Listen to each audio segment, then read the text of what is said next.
નમસ્કાર વિદ્યાર્થી મિત્રો, હવે તમે આ વિષયના વિડીયોઝ એક સાથે પણ જોઈ શકશો. તેના માટે વિડીયો નીચે મારી ચેનલનું નામ છે, તો ચેનલમાં જઈ પ્લેલિસ્ટમાં જશો તો આ વિષયના વિડીયોઝ એક સાથે જોઈ શકશો.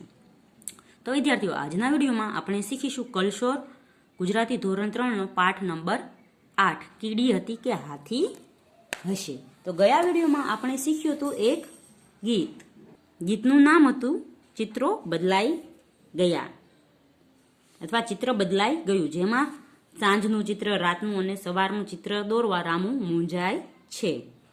હવે છે જે અક્ષર પર બિંદી છે તે અક્ષર આવે ત્યારે નાક દબાવીને શબ્દ બોલવો. તો એ આપણે કરવાનું નથી. આગળ છે વાતચીત. તો પહેલો પ્રશ્ન છે, આ ગીતમાં તમને કયો શબ્દ બોલવાની મજા પડી, શા માટે? તો આ ગીતમાં મને ટમટમ બોલવાની વધારે મજા પડી. તારા ટમટમ કરે છે એટલા માટે મને તે બોલવાની મજા પડી. તમને જે શબ્દ બોલવાની મજા પડી હોય તે તમારે લખવાનો છે. 2 નંબરનું છે, તમને કઈ પંક્તિ વધુ ગમી, શા માટે?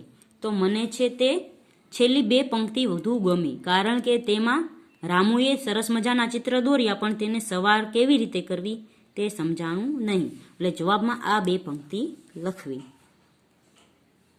ત્રીજું છે, રામુ શું દોરવા માંગતો હતો? તો રામુ છે તે સાંજનું ચિત્ર, રાતનું ચિત્ર અને સવારનું ચિત્ર દોરવા માંગતો હતો. 4 નંબર છે, રામુએ રાતના આકાશમાં શું શું જોયું?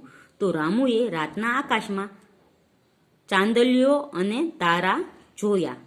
5 નંબરનો છે, રામુએ પીછીથી કઈ કઈ કરામત કરી? તો રામુએ પીછીથી ઘડીકમાં સાંજ દોરી, રાત દોરી, ચાંદલિયો અને તારા દોર્યા, એ કરામત કરી. 6 નંબરનું છે, રામુ શા માટે મૂંઝાવા લાગ્યો? તો રામુ છે તે સવારનું ચિત્ર દોરવા માટે મૂંઝાવા લાગ્યો. 7 નંબરનું છે, આભનું ચિત્ર બદલાતા આકાશમાં શું શું થવા લાગ્યું? તો આભનું ચિત્ર બદલાતા આકાશમાં પંખીઓ કલરવ કરતા અને ગાતા દેખાયા. પછી છે, આકાશ કેવું હોય છે, વર્ણન કરો. તો વરસાદ પડવાનો હોય ત્યારે વાદળા હોય છે, એટલે આકાશ છે તે વાદળછાયું દેખાય છે, કાળા વાદળવાળું દેખાય છે.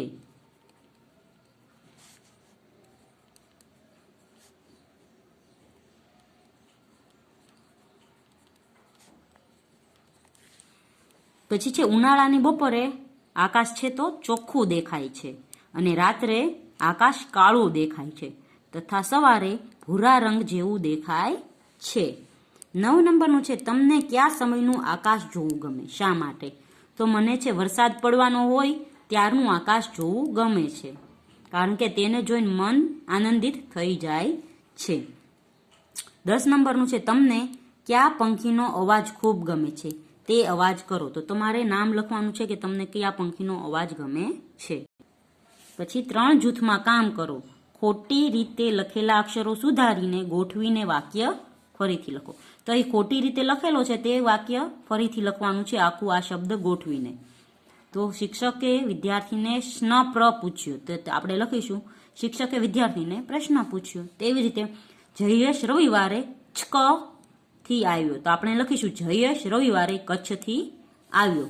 તેવી રીતે અહીં લખીશું સ્વચ્છ હવા માટે વધુ વૃક્ષ વાવવા જોઈએ.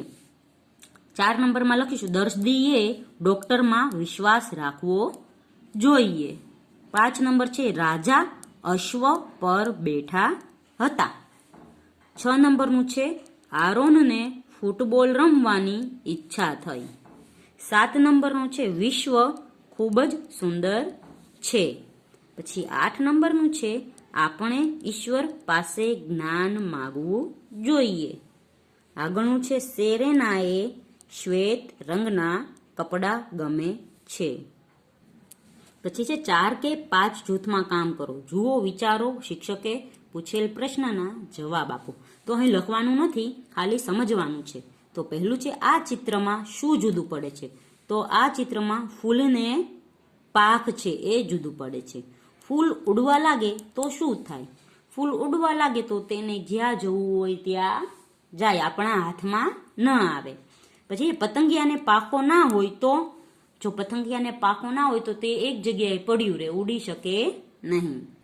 પછી આગળ છે, આ ચિત્રમાં શું ખૂટતું જુદું લાગે છે? તો આ ચિત્રમાં પોપટની ચાંચ નથી દોરેલી. પોપટને ચાંચ ન હોય તો શી મુશ્કેલી પડે? જો પોપટને ચાંચ ન હોય તો તે ખાઈ ન શકે તથા બોલી ન શકે. 3 નંબરનું છે, તમને કયું પક્ષી ખૂબ ગમે છે, શા માટે? તો તે તમારે વિચારોનો જવાબ દેવાનો છે, પણ આપણે લખવાનો નથી. પછી છે, આ ચિત્રમાં તમને શું અલગ લાગે છે? તો આ ચિત્રમાં આપણે ઝાડની ઉપર બોલ ઉગેલો છે તે અલગ લાગે છે. બોલ એટલે કે દડો. 2 નંબરનું છે, દડો કેવી રીતે ઝાડ પર આવ્યો હશે? આ તો દડો કોઈકે ત્યાં મૂક્યો હોય અથવા એને માર્યું હોય તો જે ત્યાં ઝાડ પર પહોંચી ગયો હોય. 3 નંબરનું છે, વૃક્ષને ડાળીઓ ન હોય તો સાવ બંજર લાગે, ખાલી ખાલી લાગે.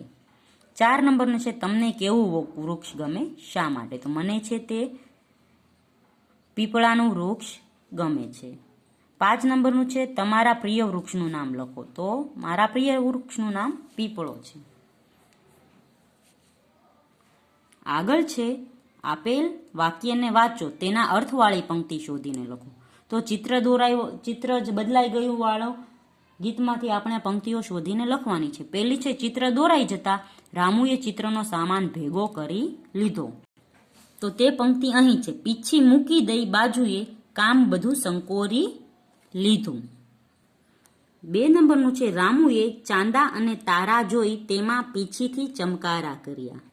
તો તે છે, ત્યાં તો દીઠો ચાંદલિયો ને દીઠા ટમટમ તારા, રામુએ પાછા ફરીથી ચિતર્યા એ ચમકારા. 3 નંબરનું છે, રામુએ શ્યામ રંગથી મનમાં હતું તેવું આકાશ ચિતર્યું. તો આવશે, રામુએ લઈ રંગ શ્યામને આભ દીધું ઢબૂરી. 4 નંબરનું છે, સવાર પડતા આકાશમાં પંખીઓનો અવાજ સંભળાવવા લાગ્યો. તો આપણે લખ્યું, ત્યાં જ પડી ગઈ સવાર, આભનું ચિત્ર ગયું બદલાય, પંખી કલરવ કરતા ગાતા તેજ ગયું પથરાય. 5 નંબરનું છે, આકાશ અને રંગો જોઈને રામુ કંઈક નવું ચિત્ર દોરવા લાગ્યો.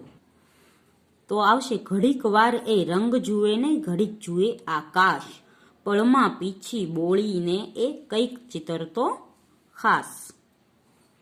તો વિદ્યાર્થીઓ, આ વિડીયોમાં આપણે અહીં સુધી શીખીશું. આવતા વિડીયોમાં આપણે છે તે પાઠ પૂર્ણ કરશું.